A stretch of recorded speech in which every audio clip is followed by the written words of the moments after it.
Assalamualaikum warahmatullahi wabarakatuh.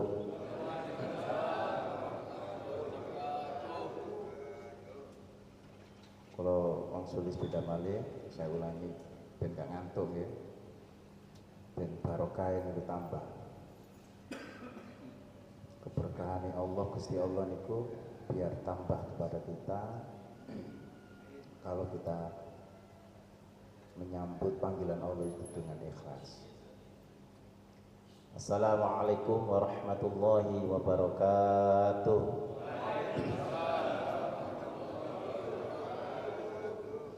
Bismillah, alhamdulillah. Alhamdulillahi bi ni'matihi tatimmus shalihat.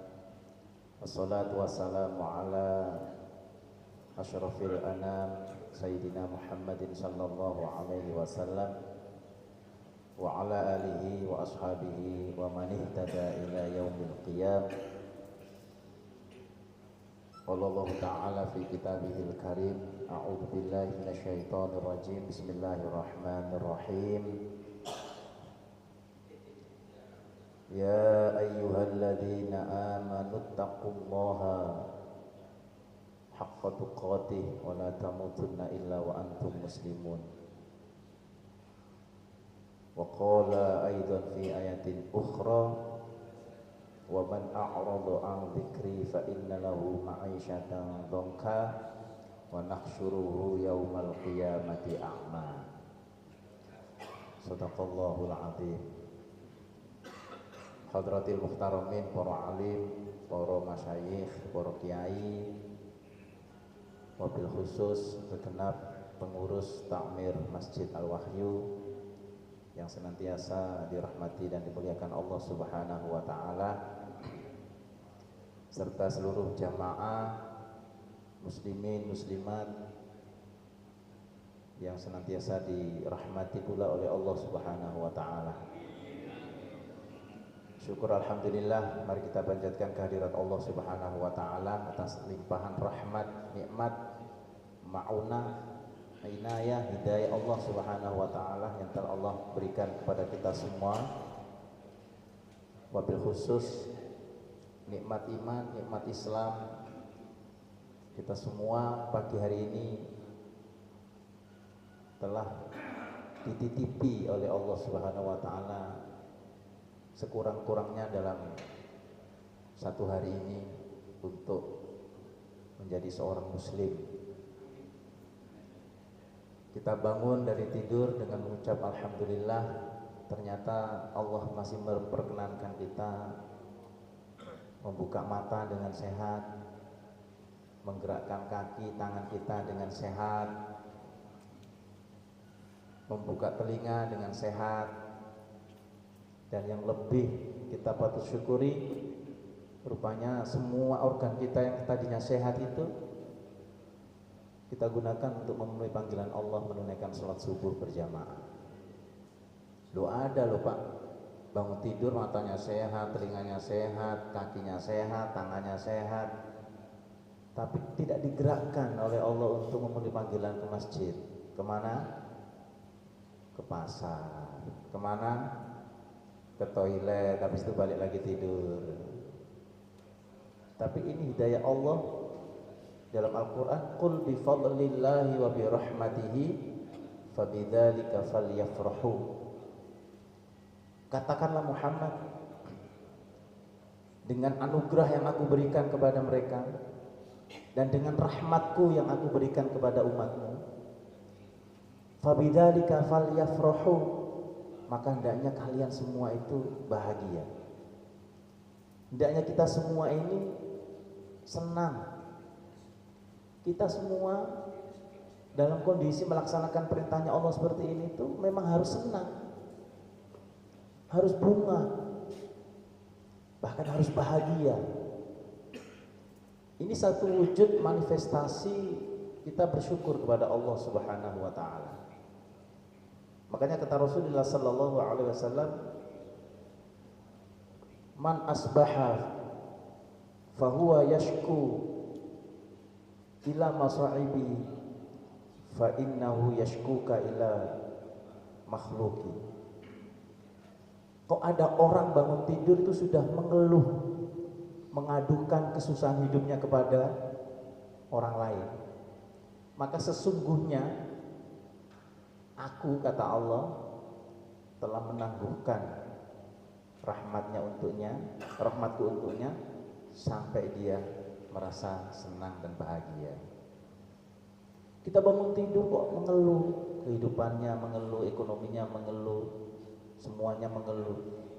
Itu sama saja dengan mengeluhkan rahmatnya Allah yang begitu luasnya ini kepada orang lain.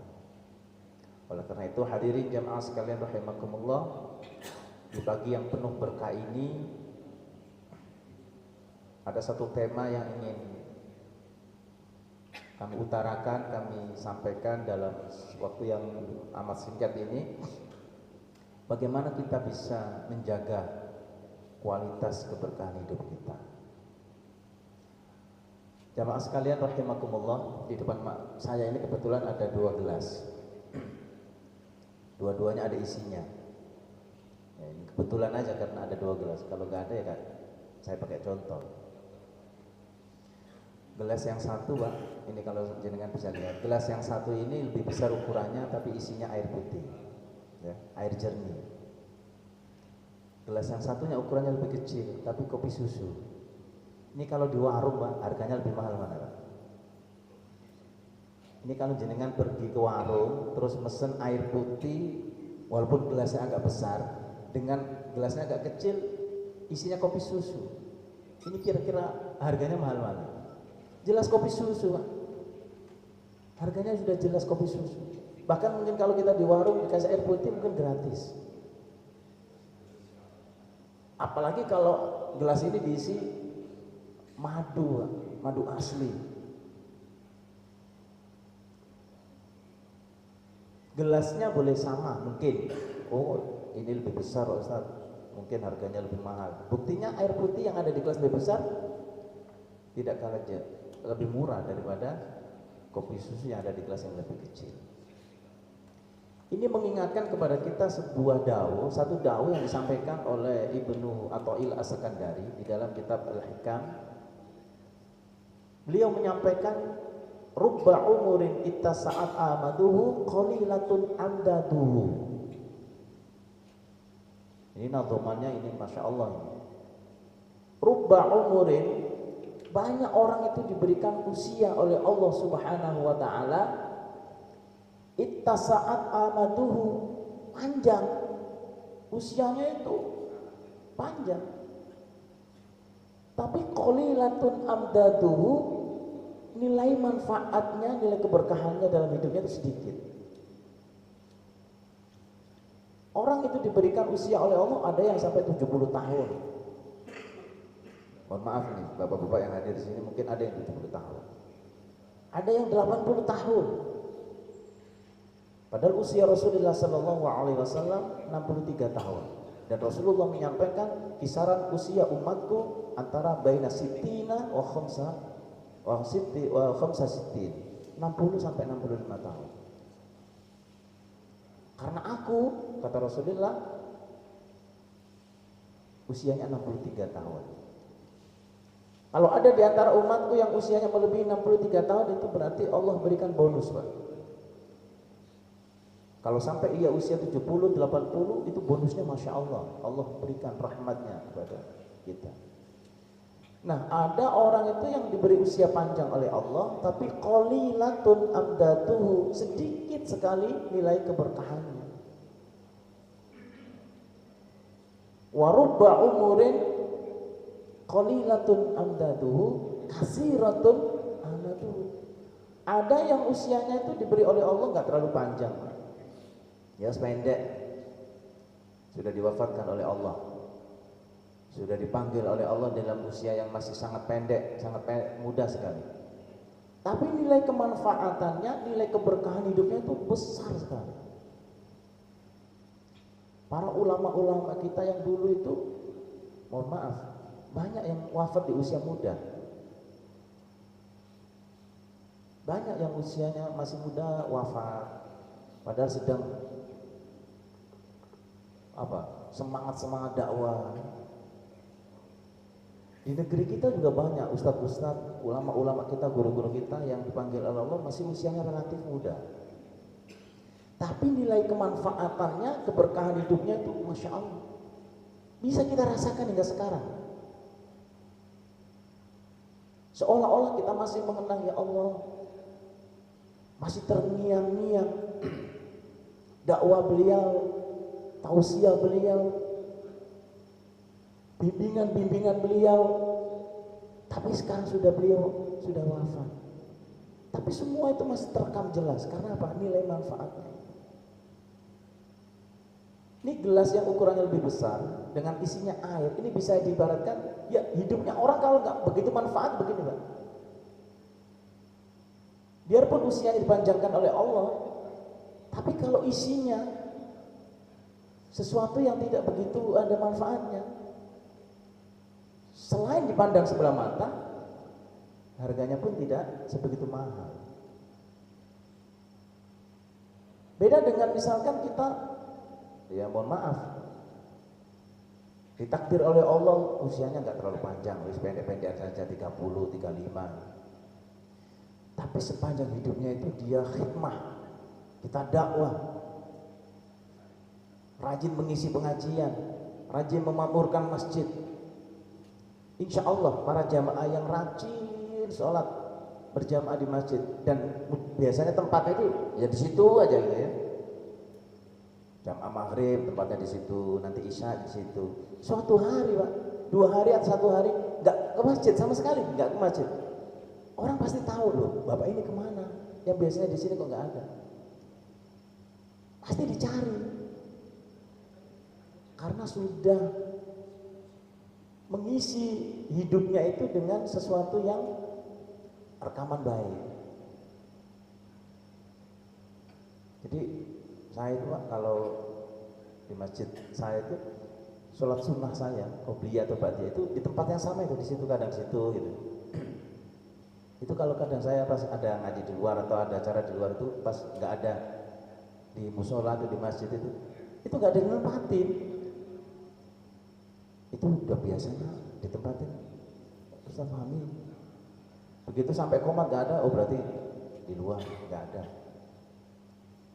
Jadi kadang-kadang kita tempatnya itu sampai hafal. Oh bapak ini biasanya duduk di situ, maghrib, isya, subuh di situ. Seolah-olah kaplingnya sudah di situ. Tapi begitu 1 hari nggak datang atau bahkan mungkin beberapa hari karena sakit, kita mencarinya. Bapak itu jangan-jangan sakit atau kemana, atau ditanyakan, dirindukan, karena sudah menempatkan rekaman baiknya yang dikenang oleh orang lain. Hadirin jamaah sekalian rahimakumullah, dalam menjaga keberkahan hidup itu kita ingat satu firman Allah Subhanahu wa taala. Allah berfirman di dalam surat Al-A'raf ayat 96. Bismillahirrahmanirrahim. Walau anna ahlal qura amanu wattaqau walau anna ahlal qura amanu wattaqau lafatahna 'alaihim barakatim minas sama'i wal ardh. Andaikan satu penduduk di daerah itu atau satu penduduk di desa itu, atau ada di antara kalian individu, kita semua ini amanu, beriman kepada Allah Subhanahu wa taala, wattaqau, dan bertakwa kepada Allah Subhanahu wa taala. Sudah amanu wattaqau. Ada beberapa ayat dalam Al-Qur'an itu yang sudah panggilan iman ditambahkan, dilanjutkan dengan perintah takwa. Ini menunjukkan bahwa keimanan seseorang akan menjadi sempurna.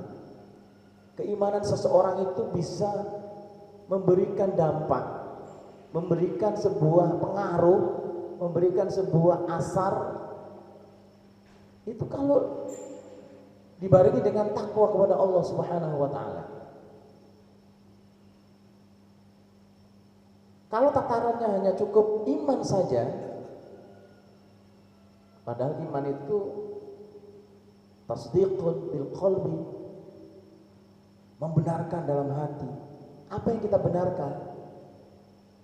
Allah Azza wa Jalla, Tuhan yang tidak ada selain Allah Subhanahu wa Ta'ala. Hanya Allah satu-satunya zat yang kita sembah. Kita yakin betul, kita percaya betul bahwa Allah lah Tuhan kita. Tidak sama sekali kita sekutukan dengan yang lain. Itu iman. Yakin tanpa ada sedikit pun keraguan. Kita yakin, iman bahwa Al-Quran adalah kitab sucinya Allah yang diturunkan kepada Nabi Muhammad sebagai petunjuk hidup kita sampai akhir zaman. Kita tidak ragu sama sekali isinya Al-Quran. Kita baca, kita pelajari, kita kaji, bahkan kita amalkan. Kita yakin, percaya bahwa para nabi dan rasul-rasul itu utusan Allah, manusia-manusia pilihan. Kita semuanya itu tataran iman, Pak, yakin. Namun kalau kita tidak iringi keyakinan kita itu dengan takwa kepada Allah Subhanahu wa Ta'ala, maka tidaklah menjadi sempurna iman kita. Nah, iman dan takwa itu sesuatu hal yang sangat fundamental dalam kehidupan kita. Kalau ada orang, penduduk, masyarakat di suatu daerah, di wilayah itu iman kepada Allah dan takwa kepada Allah Subhanahu wa Ta'ala, kata Allah, la fatahna alaihim barakatim minas sama'i wal ard. Aku buka pintu keberkahan langit dan bumi. Pintu keberkahan langit, pintu keberkahan bumi. Dan kita yakin bahwa bumi yang diciptakan oleh Allah Subhanahu wa Ta'ala ini ada lapis-lapisannya. Begitu juga dengan langit, ada lapisan-lapisannya. Semua yang dimaksudkan dalam konteks keberkahan langit dan bumi ini menyangkut ruang lingkup alam semesta yang itu semuanya adalah untuk manusia, bukan untuk Allah Subhanahu wa Ta'ala. Kebaikan-kebaikan yang Allah berikan melalui langit berupa hujan misalnya, kebaikan-kebaikan yang Allah berikan dari bumi dengan segala sumber daya alamnya, itu semuanya diperuntukkan untuk manusia. Dan itu Allah berikan kalau hambanya beriman dan bertakwa kepada Allah Subhanahu wa Ta'ala. Apa Pak yang diberikan dalam sini? Keberkahannya. Makanya Imam Al-Ghazali itu menjelaskan makna barokah. Berkah itu ziyadatul khair ba'dal khair. Bertambahnya nilai kebaikan dari sesuatu yang baik. Sebagian ulama menerjemahkan atau menjelaskan ziyadatul khair, begitu aja. Sekarang ngeten Pak, opsinya ada dua. Kita sering dihadapkan pada opsi-opsi. Jenengan punya harta 1 miliar misalnya. Jenengan punya harta 1 miliar.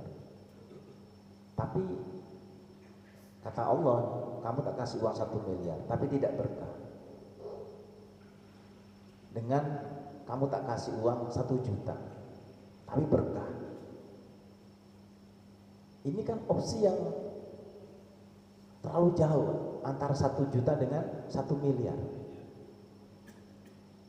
Kalau ukurannya kita tidak mencari kebaikan dari nominal uang itu, sangat manusiawi kita memilih yang 1 miliar. Bisa kita gunakan untuk macam-macam. Tapi kata Allah, 1 miliar aku berikan itu tidak berkah. Tidak berkahnya itu tidak ada nilai tambah kebaikannya. Tidak ziyadatul khair ba'dal khair tadi itu. Mungkin dengan uang 1 miliar yang kita miliki, kita membeli sesuatu yang tidak disukai oleh Allah. Mungkin dengan uang 1 miliar itu menyebabkan hidup kita semakin tidak tenang. Mungkin dengan uang 1 miliar itu kita semakin pelit, tidak mau berbagi. Mungkin dengan uang 1 miliar itu keluarga kita menjadi orang-orang yang sombong. Ini keberkahan, ini ketidakberkahan yang bisa mengiringi 1 miliar tadi. Tapi 1 juta berkah itu begini, Pak. 1 juta berkah. Dengan uang 1 juta yang kita miliki, kalau Allah turunkan berkah, hati kita tenang. Biarpun uang itu kita taruh di lemari, kita tidur nyenyak, nggak mikirin siapa yang nyolong. 1 juta. Kalau ada maling masuk melihatnya 1 juta diambil 500, kehilangan 500 itu nggak begitu nyesek, Pak. Daripada kehilangan 500 juta. Jenengan punya sapi 100 ekor, Pak. Punya sapi 100 ekor. Ada keluarga jenengan datang minta 1 ekor. Jenengan kasihkan. Kasih. Gampang nggak ngasihnya? Gampang. Loh kenapa kok bisa jenengan kasih 1 ekor? Cuman 1. Saya masih punya 99 ekor. Punya uang 1 miliar.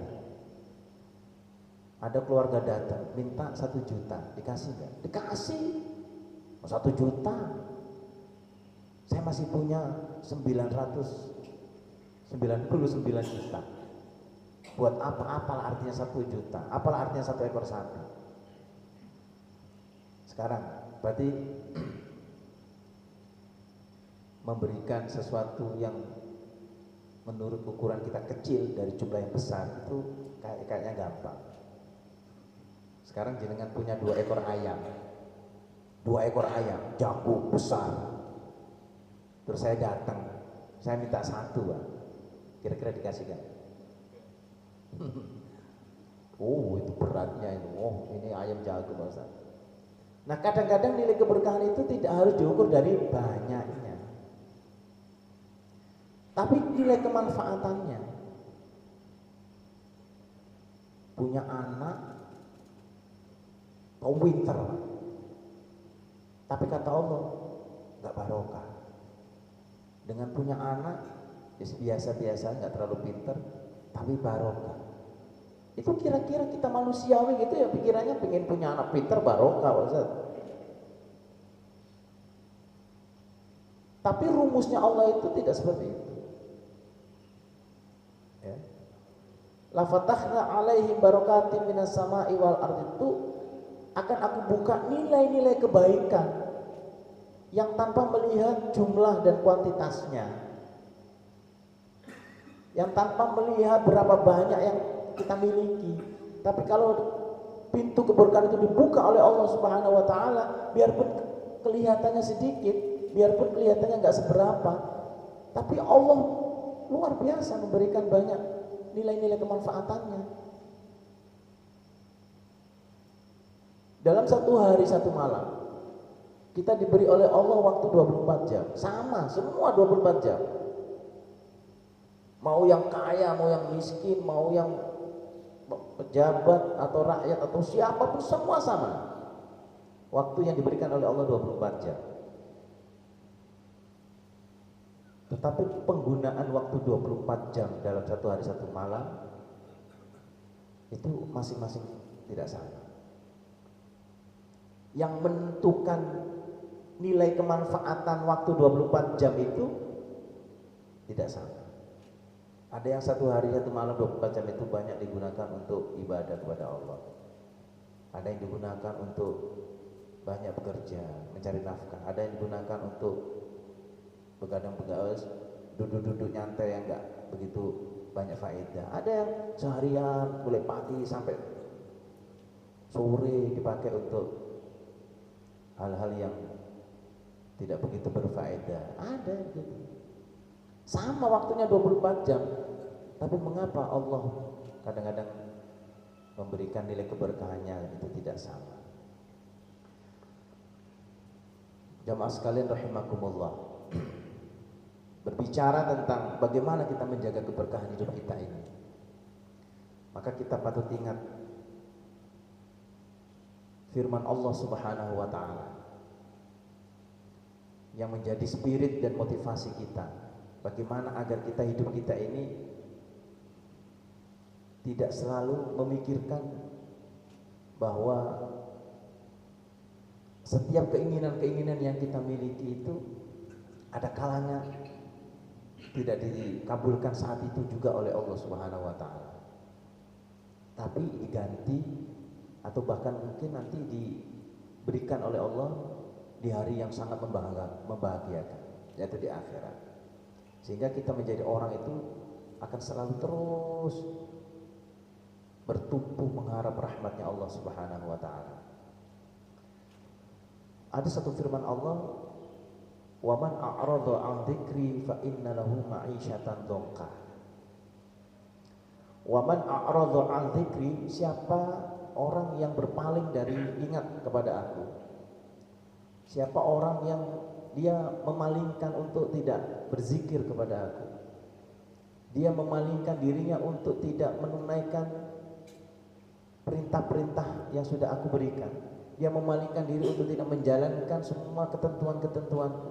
Apa kata Allah? Fa inna lahu ma'isyatan dhanka. Maka sesungguhnya baginya telah aku siapkan kehidupan yang sempit. Kehidupan yang sempit. Ketika kita sudah tidak lagi menjadi hamba Allah yang tunduk dan patuh, tidak iman dan takwa kepada Allah yang seperti di firman ayat yang lain yang awal tadi, Allah akan berikan kehidupan yang sempit. Apakah ukuran kehidupan yang sempit itu umurnya pendek? Oh tidak. Apakah kehidupan yang sempit itu hartanya sedikit? Oh tidak. Bisa jadi orang yang merasa hidupnya sempit itu hartanya banyak. Bisa jadi orang yang merasa hidupnya sempit itu usianya panjang. Bisa jadi orang yang merasakan hidupnya sempit itu orang yang berilmu tinggi, dalam arti titelnya banyak. Tapi karena nilai keberkahan hidupnya itu dicabut oleh Allah Subhanahu wa taala dikarenakan mendustai firman-firman Allah, mendustai nikmat-nikmat Allah, kufur terhadap nikmat-nikmat Allah, maka ia merasakan hidupnya sempit. Di luar negeri sana, Pak, maaf, banyak orang-orang pintar bunuh diri, Pak. Orang-orang bertitel itu yang sudah profesor bunuh diri karena dia merasakan hidupnya itu sudah sempit sekali. Tidak disandarkan kepada nilai-nilai keimanan kepada Allah Subhanahu wa taala. Tidak disandarkan kepada keyakinan bahwa setiap kehidupan kita ini pasti akan mendapatkan rahmat dari Allah Subhanahu wa taala. Apakah di luar negeri sana orang-orang yang kaya-kaya itu banyak yang gak stres? Oh, banyak yang stres. Konglomerat, pengusaha-pengusaha besar di sana itu banyak yang stres. Sekedar kumpul dengan teman-teman, duduk bersama, ngopi bareng, itu aja gak sempet ya. Hidupnya itu udah kayak sempit banget. Maka Masya Allah bersyukur panjenengan subuh bangun dengan kondisi yang sehat, fresh, sholat berjamaah subuh, habis itu kajian, habis ini lanjut dengan sholat isyraq, nanti lanjut lagi dengan duha. Masya Allah, ini pintu-pintu keberkahan semua ini. Sampai-sampai Rasulullah SAW berdoa, ya Allah berkahilah umatku di pagi harinya. Ya Allah berkahilah umatku di pagi harinya. Pagi-pagi yang kita sudah bangun ini seperti ini sudah mendapatkan doa dari Rasulullah SAW. Doa yang dipanjatkan oleh Rasulullah tak mungkin tidak diterima oleh Allah Subhanahu wa taala. Makanya kelihatannya nih, Bapak itu kelihatannya kok biasa-biasa saja, tapi kok kehidupannya tentram. Bapak itu kayaknya ekonominya biasa-biasa saja, tapi keluarganya harmonis. Banyak kita jumpai seperti itu, Pak. Bahkan Bapak itu kayaknya penghasilannya itu gak terlalu banyak, tapi kok bisa berangkat haji ya? Ada gak Pak yang begitu? Ada orang itu yang kelihatannya usahanya kecil, pinggir jalan, emperan. Berapa sih Pak penghasilannya? Tapi Allah takdirkan ia bisa menjalankan ibadah umroh dengan keluarganya. Masya Allah. Sementara banyak orang yang kita lihat itu, mohon maaf, kelihatan kaya sekali. Mobilnya pun tidak cukup satu. Tapi belum pernah kita mendengar ia berangkat umroh. Belum pernah mendengar ia berangkat haji. Bahkan di masjid pun kelihatannya jarang-jarang. Bahkan di masjid pun kelihatannya sekali dua kali saja. Nah, hal-hal yang seperti ini Pak, yang kata Allah, fa inna lahu ma'isyatan dhanqa. Aku berikan kepada mereka itu kehidupan yang sempit. Ada orang yang uangnya banyak, dia mau makan saja pilih-pilih, ini boleh, ini nggak boleh, ini boleh, ini nggak boleh, ini boleh, ini nggak boleh. Uangnya banyak. Ada orang yang nggak begitu banyak uang, makan apa aja boleh. Oh, tahu nggak ada pantangan. Yang penting halalan thayyibah. Dia bisa menikmati betul itu hartanya ini. Ada orang yang uangnya banyak Pak. Satu minggu cuci darah 2 kali. Sekali cuci darah puluhan juta. Terus begitu. Artinya Allah Subhanahu wa taala memberikan rezeki, memberikan harta kepada hamba-hambanya itu tidak cukup hanya halalan thayyibah, tapi yang kita minta wa barokah, berkah.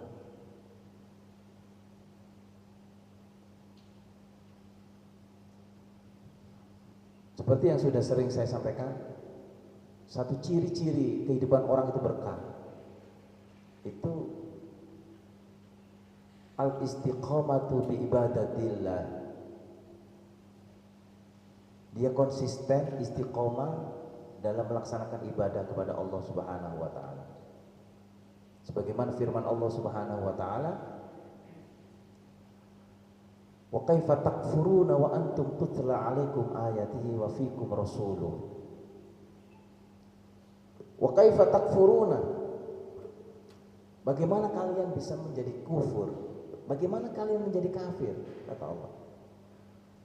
Wa antum tutla 'alaikum, sedangkan aku turunkan firman-firmanku, ayat-ayatku pada kalian. Ayatullahi, ayat-ayatnya Allah, wa fikum rasuluh, dan rasul ada di tengah-tengah kalian. Ini teguran Allah yang sangat keras ini. Wa kaifa takfuruna wa antum tutla 'alaikum ayatullahi wa fikum rasuluh. Kalau bahasanya orang rungkut nih, kok bisa-bisanya kamu itu masih tetap kafir? Sementara aku turunkan ayat-ayatku kepadamu dan ada Rasul di tengah-tengahmu. Kan harusnya kan ada ayat-ayat Allah diturunkan, ada Rasul yang membimbing kita, yang di tengah-tengah ada Rasul. Harusnya kan mudah untuk beriman kepada Allah.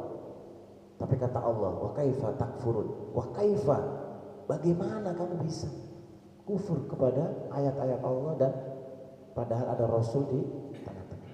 Ini kan sesuatu yang menunjukkan bahwa mereka walaupun ditungguin oleh Rasulullah SAW, diberikan turun ayat-ayat kepadanya, tapi kalau dalam hidupnya itu tidak diberikan pintu-pintu hidayah, pintu-pintu keberkahan oleh Allah Subhanahu wa taala, dia tidak akan menjadi orang beriman. Kita tarik segini. Kok bisa kamu rumahmu nempel masjid tiap hari dengar azan? Kok tidak tergerak sama sekali untuk memakmurkan masjid? Nah, kira-kira begitu kira-kira. 5 waktu dalam satu hari dengar suara azan, rumahmu nempel dengan tembok masjid. Kata Allah, kok bisa-bisanya kamu tidak melaksanakan sholat jamaah di masjid? Kok bisa-bisanya tidak mau memakmurkan masjid? Kok bisa-bisanya kamu setiap hari makan rezekiku? Setiap hari kamu makan rezekiku, rezeki tak bagi. Kok bisa-bisanya dengan rezeki yang kamu makan itu kamu tidak mau beribadah kepadaku? Kita begitu. Sehingga orang yang diberikan keberkahan oleh Allah itu terlihat Pak, konsisten dalam beribadah kepada Allah. Istiqomah. Dia menjalankan perintah Allah ini secara apa? Istiqomah. Tidak dok-doken kalau bahasanya. Itu bukti salah satu ciri orang-orang diberkahi oleh Allah Subhanahu wa taala. Ada orang itu, mohon maaf Pak, kaya raya, tapi dermawan. Ada orang itu pinter banget, alim, mau berbagi ilmu. Ada orang itu hidupnya miskin, rajin ibadah. Itu bukti-bukti keberkahan Allah itu terlihat dalam konsistensinya dia menjalankan ibadah kepada Allah. Makanya tadi itu ayatnya, wa kaifa takfuruna wa antum tutla alaikum ayatullahi wa fikum rasuluh itu. Kita disindir tegas oleh Allah. Kok bisa kamu kufur kepada Allah? Artinya apa? Kita ini semua alhamdulillah walaupun tidak sama sehat jasmaninya, tapi insya Allah rohani kita sama. Jamaah sekalian rahimakumullah. Yang terakhir sebagai upaya dalam menjaga keberkahan hidup kita itu bisa jadi enggak. Allah memberikan kehidupan ini pasti ujiannya berbeda-beda. Antar satu orang dengan orang yang lain pasti Allah berikan ujian yang berbeda-beda. Alladzi khalaqal mauta wal hayata liyabluwakum ayyukum ahsanu amala. Dengan ujian yang Allah berikan kepada setiap umatnya, maka sudah barang tentu Allah ingin melihat seberapa baik amal kita, seberapa baik amal kita. Liyabluwakum ayyukum ahsanu amala. Di mana di antara kita yang ketika diuji oleh Allah dalam berupa kehidupan ini kok bertambah baik, tambah baik, maka disitulah Pak ciri yang mendapatkan keberkahan dari Allah Subhanahu wa taala. Masing-masing di antara kita ini kalau diberikan ujian yang sama, ini belum tentu sama-sama kuat. Makanya oleh Allah ujiannya itu beda-beda. Oh, orang ini mampunya diuji levelnya cuma 2. Orang ini dikasih ujian bisa levelnya 5.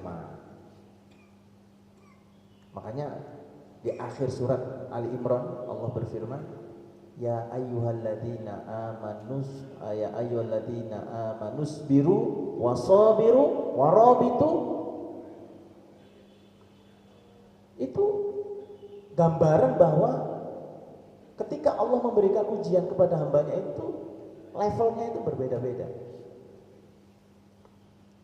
Ya ayyuhalladzina amanus biru, wahai orang-orang yang beriman, isbiru, bersabarlah, wasabiru, dan teruslah bersabar, warabitu, dan jangan berhenti berharap, terus berharap kepada Allah Subhanahu wa taala.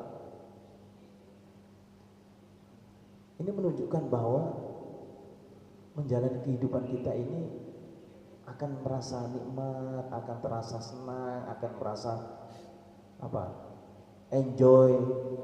Kalau kita memang menyadari betul bahwa setiap ujian itu adalah ukuran kebaikan kita yang diberikan oleh Allah.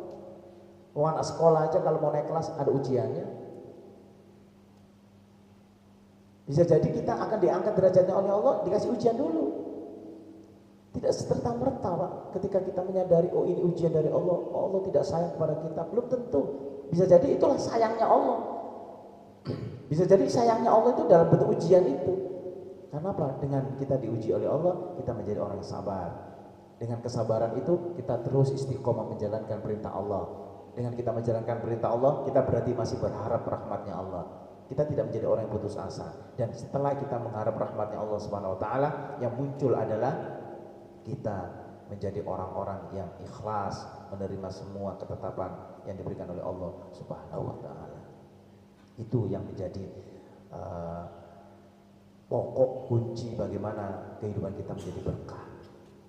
Jadi tidak selalu melihat kuantitasnya, tetapi kualitasnya.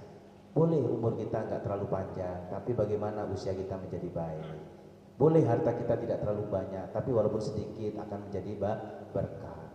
Bisa jadi ilmu kita ya nggak terlalu tinggi, biasa-biasa saja, tapi ilmunya manfaat.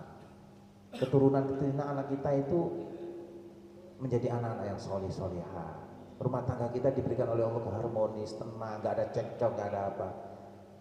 Masya Allah Pak, akhir-akhir ini berita-berita di sana itu, Masya Allah ya.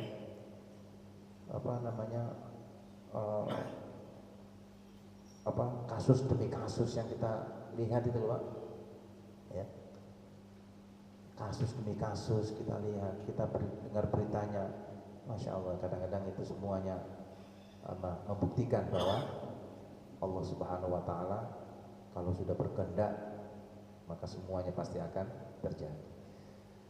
Hadirin jamaah sekalian rahimakumullah, sebagai akhir, karena sebentar lagi kita juga masuk waktu syuruk. Sebagai akhir dari apa yang bisa saya sampaikan pada kesempatan yang penuh berkah ini, yang pertama adalah jangan pernah kita berhenti untuk mengharap rahmatnya Allah. Rahmatnya Allah itu sangat amat luas dan bisa diberikan oleh Allah kepada kita kapan saja. Allah itu kalau sudah memberikan rahmatnya kepada hambanya, itu gak melihat siapa, di mana, dan sedang ngapain.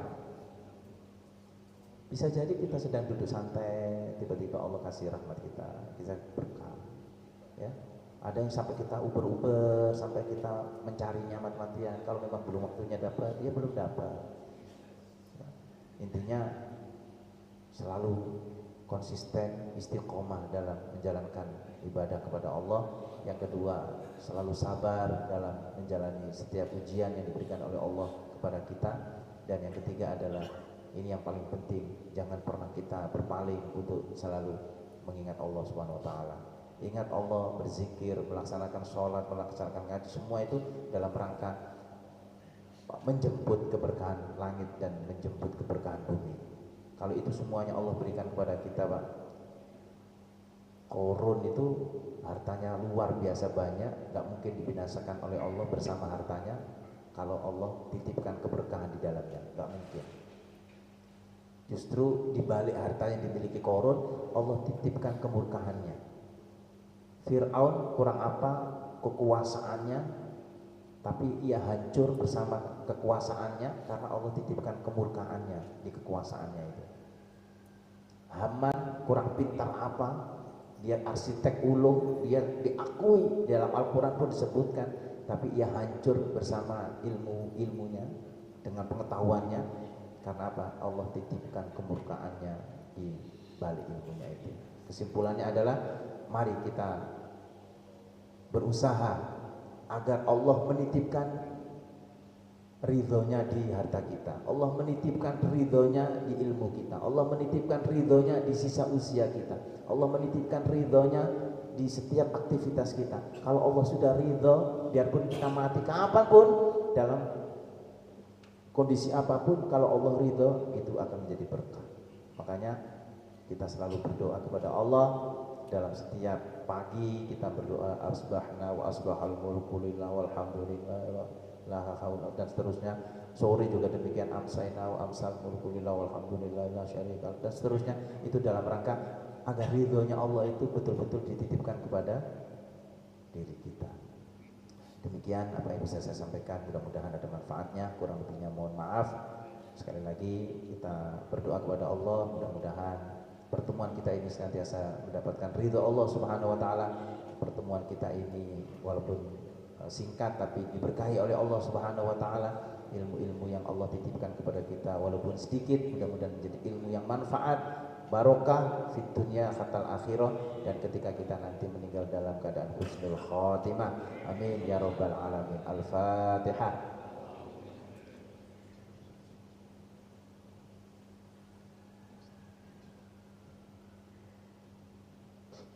Sebelum kita tutup, mari kita bersolawat sebentar. Maulaya sholli wa sallim daiman abada ala habibika khairil khalqi kullihim wal habibul ladzi turja syafa'atuhu likulli haulin minal ahwali muqtahimi ya Rabbi bil Mustafa balligh maqasidana waghfir lana ma madha ya wasi'al karami. Alhamdulillah, demikianlah. Assalamualaikum warahmatullahi wabarakatuh. Subhanakallahumma bihamdika asyhadu an la ilaha illa anta astaghfiruka wa atubu ilaik.